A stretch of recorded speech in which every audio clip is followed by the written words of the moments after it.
Hello friends, இன்றைக்கி நம்ம பார்க்க போகிறது ஜாப்பனீஸ் அனிமி சீரீஸான I am standing on million life season 1 episode 7 தான் இன்னைக்குள்ள வீடியோவில் பார்க்க போகிறோம். எப்போ சொல்கிற அதே டைலாக் தான். உங்களுக்கு இந்த வீடியோ பிடிச்சிருந்தது அப்படின்னா லைக் பண்ணிட்டு அப்படி மறக்காமல் நம்ம சேனலை சப்ஸ்கிரைப் பண்ணிடுங்க. ஏன்னா நீங்கள் சப்ஸ்கிரைப் பண்ணி சப்போர்ட் பண்ணீங்க அப்படின்னா தான் என்னால் டெய்லியும் சியர்ஃபுல்லாக வீடியோஸ் போட முடியும். சரி வாங்க நம்ம வளவலன்னு பேசாமல் இன்னைக்குள்ள கதைக்குள்ளே போகலாம். இன்றைக்கி நம்ம பார்க்க போகிறது ஐ am standing on million life season 1 episode 7. நம்ம ஹீரோ செவுத்த வெட்டி வெட்டி கொஞ்சம் கொஞ்சமாக மேலே ஏறிட்டு இருக்கான். ரொம்பவே ஹைட்டாக நம்ம ஹீரோ ஏறிட்டான். கீழே விழுந்தா திரும்ப உயிரோட வந்துடுவேன்னு தெரியும். இருந்தாலும் கொஞ்சம் பயமா இருக்கு அப்படின்னு நம்ம ஹீரோ நினச்சிட்டு இப்போ மேலே ஏறும்போது கை ஸ்லிப் ஆகி கீழே விழுந்து இறந்து போறான். இதோட நான் எத்தனை தடவை கீழே விழுந்து இறந்து போறேன்னு கணக்கே இல்லாமல் போயிட்டு இருக்கேன் அப்படின்னு நம்ம ஹீரோ யோசிக்கிறான். எரிஞ்சிட்டு இருந்த அந்த நெருப்பு அணைஞ்சிருது. இப்போ அந்த இடமே கும் இருட்டாயிருது. நான் கண்ணை மூடிட்டே இதுக்கப்புறம் பண்ண ஆரம்பிக்கலாம்னு நினைக்கிறேன். அப்பதான் கான்சென்ட்ரேஷனும் அதிகமாக இருக்கும் அப்படின்னு சொல்லி இப்போ நம்ம ஹீரோ மேலே ஏறுதான். திரும்பவும் கீழே விழுதான். அப்போ ஒரு குட்டி ஃபிளாஷ்பேக் போகுது. நம்ம ஹீரோ அவனோட ஊர்ல இருந்து டோக்கியோக்கு டிரான்ஸ்ஃபர் ஆகி அந்த இடத்துல ஸ்கூல்ல ஜாயின் பண்ணப்போ அவனுக்கு எந்த ஃப்ரெண்ட்ஸுமே கிடைச்சிருக்க மாட்டாங்க. எப்பவுமே நம்ம ஹீரோ தனியா மட்டும்தான் இருந்துட்டு இருக்கான். ஸ்கூலுக்கு ட்ரிப் போறாங்க. எல்லாரும் ஒரு 6 குரூப்பா சேருங்க அப்படின்னு சொல்லி டீச்சர் சொல்றாங்க. பட் நம்ம ஹீரோ மட்டும் எந்த குரூப்லயும் சேராம தனியா நின்றுட்டு இருக்கான். யாருமே நம்ம ஹீரோவை அவங்க டீம்ல ஜாயின் பண்ணிக்கிட்ட ரெடியா இல்ல. திரும்ப திரும்ப நம்ம ஹீரோ விழுந்துகிட்டே இருக்கான். இந்த வாழ்லையும் நான் தனியா தான் இருக்கேன் அப்படிங்கறத நம்ம ஹீரோ யோசிச்சு பாக்குறான். எத்தனை தடவை கீழே விழுந்தாலும் நம்ம ஹீரோ விட்டு கொடுக்கறதா இல்ல. கஷ்டப்பட்டு ஒரு வழியா நம்ம ஹீரோ மேலே ஏறி அந்த இடத்துக்குள்ள இருந்து இப்ப வெளியே வரான். ஏறவே முடியாதுன்னு தான் அந்த டிராப்பை கெட்டி வச்சிருக்கீங்க. ஆனா நான் ஏறிட்டேன் அப்படின்னு நம்ம ஹீரோ சிரிக்கிறான். கண்ணு தெரியாமையே நம்ம ஹீரோ மேப்ல தெரியறத வச்சு தடவி தடவி போனாலுமே கூட சில இடங்கள்ல கால் தட்டி கீழே விழுறான். அப்ப ஒரு லாக் பாயிண்ட் இருக்கிறத பாக்குறான். அதை நம்ம ஹீரோ டச் பண்ணி பார்க்கும்போது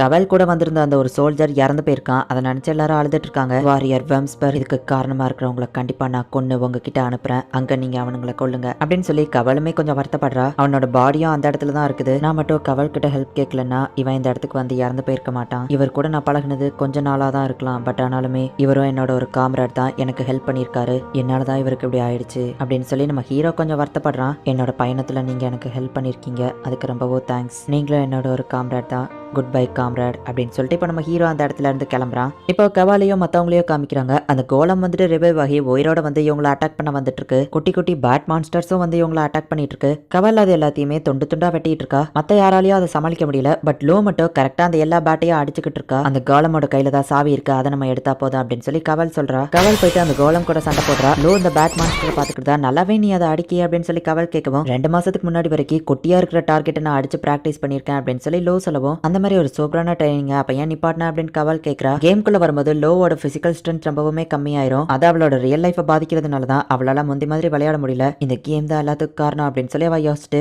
கண்டிப்பா நான் அந்த ட்ரைனிங்கை ட்ரை பண்றேன் அப்படின்னு பேசிட்டு இருக்கும்போது பார்த்தா அந்த காலம் வந்து கவலை வயிற்றுலயே கொத்திருது. லோ அப்படியே ஷாக் ஆகுறா. ஏன்னா கவலால ஹீரோஸ் மாதிரி இறந்து போனாலும் திரும்ப உயிரோடலாம் வர முடியாது. கவல் இறந்து போயிட்டாளா? எங்களை மாதிரி அவளால திரும்ப உயிரோட வர முடியாது. நான் மட்டும்தான் அந்த கோலமை தனியா சமாளிக்கணுமா அப்படின்னு சொல்லி லோ பயப்படுறா. லோ அப்படியே பயந்து பின்னாடி வரும்போது தெரியாதனமா ஒரு பேட் மான்ஸ்டரையும் மிதிச்சு கொண்டுறதா. அட்டாக் பண்ண வந்த அந்த கோலம் ஸ்டாப் ஆயிடுது. அந்த இடத்துல டைமே அப்படியே ஃப்ரீஸ் ஆகுது. நீ 10th ரேங்க்கு வந்துட்டேன்னா டைம் ஃப்ரீஸ் ஆயிரும். நெக்ஸ்ட் ஆக்குபேஷனுக்கு போவேன் நம்ம ஹீரோ சொல்லியிருப்பான். ஸோ இப்போ அதே மாதிரி நடக்குது. டே அரமண்டையா, கொஞ்சம் முன்னாடியே வந்திருந்தேன்னா நான் கவலையாச்சும் காப்பாத்திருப்பல்ல அப்படின்னு சொல்லி லோ சொல்றா. கேம் மாஸ்டர் இப்போ இவளுக்கு என்ன ஆக்குபேஷன் சுத்தி விடுறான். உன்னோட ஆக்குபேஷன் வந்து கேம் ஸ்டார்ட் ஆகுறது கரெக்டா 5 செகண்ட் இருக்கும். ஃப்ரீஸ் ஆயிருக்கிற அந்த டைமிங்ல எதிரி மட்டும் உங்ககிட்ட இருந்தா உன்னால ஈஸியா தோக்கடிக்க முடியும் அப்படின்னு நம்ம ஹீரோ சொல்லியிருப்பான். லோ ஷிண்டையோ ஆக்குபேஷன் வாரியர் அப்படின்னு கேம் மாஸ்டர் சொல்லிட்டு மறைஞ்சிருந்தான். லோ கிட்ட ஸ்பாட் வந்துருது. அதை வச்சு அவ வெட்டினாலுமே அந்த கோலமா அவளால வெட்ட முடியல. பட் அது இவளோட கையை வெட்டிடுது. கீழே விழாம ஜஸ்ட் மிஸ்ல லோ தப்பிக்கிறா. இங்க கீழே விழுந்த கவல் தண்ணிக்குள்ளேயே மூழ்கி அப்படியே கிடக்குறா. இப்போ லோ வந்து தப்பிச்சோரு வழியா மேலே வந்துருதா. அவளோட கையோ 40 செகண்ட்ஸ் கழிச்சு சரியாயிருது. இந்த பேட் வந்து டிஸ்டர்ப் பண்ணிட்டு இருக்கு அப்படிங்கிறதுனால அவ மந்திரவாதியா இருக்கும்போது உள்ள அந்த தொப்பியை எடுத்து போட்டுக்கிடுதா. அண்ட் ஒரு ஷீல்டையோ வர வைக்கிறா. அந்த கோலம் வயிற்றுல காயம் ஏற்பட்டிருக்கா. ஆனா நான் ஸ்பாட் வச்சு வெட்டும் போது வெட்டலையே அப்படின்னு அவ யோசிச்சு பார்க்கும்போது தான் கேர்ள்ஸ் கொஞ்சம் வீக்கானவங்கிறதுனால முக்கியமான பாயிண்ட்ல அடிச்சு டக்குன்னு தோக்கடிச்சிடணும் அப்படின்னு கவல் செலவோ கழுத்து பகுதியில் அட்டாக் பண்ணணுமான்னு லோ கேட்கறா. அது கரெக்ட் தான். நான் அந்த இடத்துல ஆர்மர் போட்டிருப்பாங்க. ஸோ நீ அட்டாக் பண்ண வேண்டியது ஹார்ட்ல தான். ஹார்ட்லயும் ஆர்மர் போட்டிருப்பாங்க. பட் ஆனா நீ மேல இருந்து அட்டாக் பண்ணலாம். அப்படி இல்லைன்னா கீழே இருந்து அட்டாக் பண்ணலாம். அது மூலியமா உன்னால ஹார்ட்டை ஈஸியா குத்தி அவங்களை கொன்ற முடியும் அப்படின்னு சொல்லி அவ சொல்லியிருப்பா. கோலம்க்கு ஹார்ட் அங்கதான் இருந்துச்சுன்னா அப்படின்னு சொல்லி கீழே வழியா குத்து போறா. பட் அந்த கோலம் இவளோட கையை துண்டா வெட்டிடுது. ஆனாலுமே லோ அதுக்கு அடியில வழியா போய் அவளை வெட்டினா அந்த கையோட இருக்கிற ஸ்வாட சேர்த்து வச்சு அதோட ஹார்ட்ல மேல இருந்து குத்துறா. இங்க நம்ம ஹீரோ செம ஃபாஸ்டா ஓடி வந்துட்டு இருக்கான். ஓரளவுக்கு நம்ம ஹீரோக்கு வெளிச்சம் தெரியுது. நான் எல்லாரையுமே என்னைக்கோ ஈக்குவலா நினைச்சது இல்ல. நான் இந்த உலகத்துல பிறந்ததுக்கு என்ன காரணம் இருக்கும், என்னால இந்த உலகத்துக்கு என்ன பர்பஸ் இருக்கும், இந்த கேம்குள்ள நான் வந்திருக்கோம்னா எதுக்காக கேம் மாஸ்டர் என்ன செலக்ட் பண்ணணும்? லோ ஃப்ரெண்ட்ஸ் தான் அவளோட ஸ்ட்ரென்த் அப்படின்னு நினைச்சிட்டு இருக்கா. ஒரு சின்ன குழந்தைய காப்பாற்ற முடியலன்னா என் வாழ்க்கைக்கு அர்த்தம் இல்லை அப்படின்னு கோசவை நினைக்கிறா. இவங்க ரெண்டு பேரும் யாரு? முதல்ல நான் யாரு? இந்த கேம்ல என்னோட பர்பஸ் என்னது? நான் எதுக்காக இந்த கேம்ல இருக்கணும்? எதுக்காக ஒவ்வொருத்தங்களுக்கும் ஸ்பெசிஃபிக்கா ஒரு ஆக்குபேஷனை கொடுக்குறாங்க? கேம் மாஸ்டர் என்னதான் பிளான் பண்றான்? எனக்கு தெரிஞ்சு இந்த கேங்கோட லீடர் நானா தான் இருக்கும்னு நினைக்கிறேன். ஏன்னா நான் தான் ஸ்ட்ராங் அப்படின்னு நம்ம ஹீரோ போய் பார்த்தா, ஹோ யோஸ்கே நீ வந்துட்டியா, ஆனா நீ லேட்டா வந்துட்ட அப்படின்னு லோ சொல்றா. பார்த்தா அந்த காலமா அவளே கொன்னுட்டா. கவல் கீழே விழுந்துட்டாங்க அப்படின்னு அந்த சோல்ஜர் சொன்ன அடுத்த செகண்டே நம்ம ஹீரோ செம ஃபாஸ்டா ஓடி போய் கீழே குதிக்கிறான். நம்ம எல்லாரோட சேஃப்டியுமே ரொம்பவும் முக்கியம் அப்படின்னு நம்ம ஹீரோ சொல்லியிருப்பான். ஆனா யோசிக்காம கவலை காப்பாத்தணுங்கிறதுக்காக குதிச்சிட்டானே அப்படின்னு சொல்லி எல்லாரும் பாக்குறாங்க. இப்ப நம்ம ஹீரோ போயிட்டு தண்ணி கடையில இருக்கிற கவலை போய் காப்பாத்துறான். இப்ப கவல் கண் முழிக்கிறா. நான் இன்னும் உயிரோடு தான் இருக்கணும் அப்படின்னு அவ ஏந்திக்கவும் அவ வயிற்றுல காயம் இருக்கு. அந்த ஹீரோ ரொம்பவுமே கஷ்டப்பட்டு உங்களை காப்பாத்தினாரு. அங்க இருந்த பிளட்ல இருக்கிற மேஜிக்கை திரும்ப திரும்ப எடுத்து உங்களை கடைசி வரைக்கும் போராடி காப்பாத்திட்டு அவர் மயக்கம் போட்டு விழுந்துட்டாரு அப்படின்னு சொல்லிட்டு அந்த சோல்ஜர் கிளம்புறான். கண்ணை இப்படி திறந்து வச்சுட்டு தான் ஹீரோஸ் தூங்குவாங்களா என்ன அப்படின்னு சொல்லி அவ யோசிக்கிறா. நம்ம ஹீரோ அப்படியே ஸ்டிஃபா படுத்திருக்கான். கவல் நம்ம ஹீரோவை கிஸ் பண்றதா மத்த எல்லாரும் பாக்குறாங்க. ஏன் அப்படி பண்ணன்னு கவலை பார்த்து கேட்கவும் அது நடந்துடுச்சு. ஆமா உங்கள யாராச்சும் அவனை லவ் பண்றீங்களான்னு கேட்கவும் சாச்சா அப்படிலாம் இல்ல அப்படின்னு அவங்க சொல்றாங்க. யோசிக்கவோ என்னைய மாதிரியே தான் இருக்கான் அப்படின்னு சொல்லவோ சைக்கோ மாதிரியா அப்படின்னு சொல்லி யோகா யோசிக்கிறா. இந்த உலகத்துல அவனோட பர்பஸ் என்னது, லிமிட் என்னங்கிறத அவன் டெஸ்ட் பண்ணி பாக்குறான்.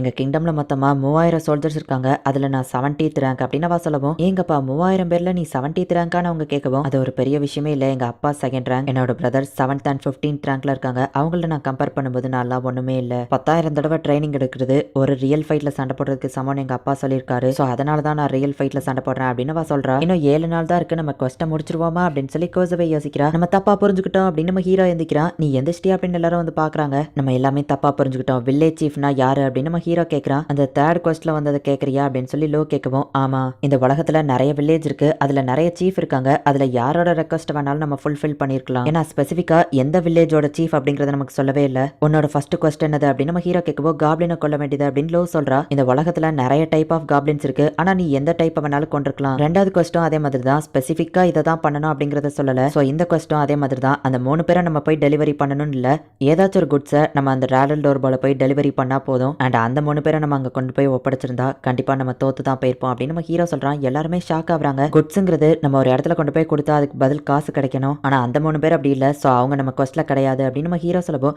அப்படின்னா நம்மளால அந்த 3 பேரை காப்பாற்ற முடியும்ல அப்படின்னு சொல்லி கோசவை கேட்கறா.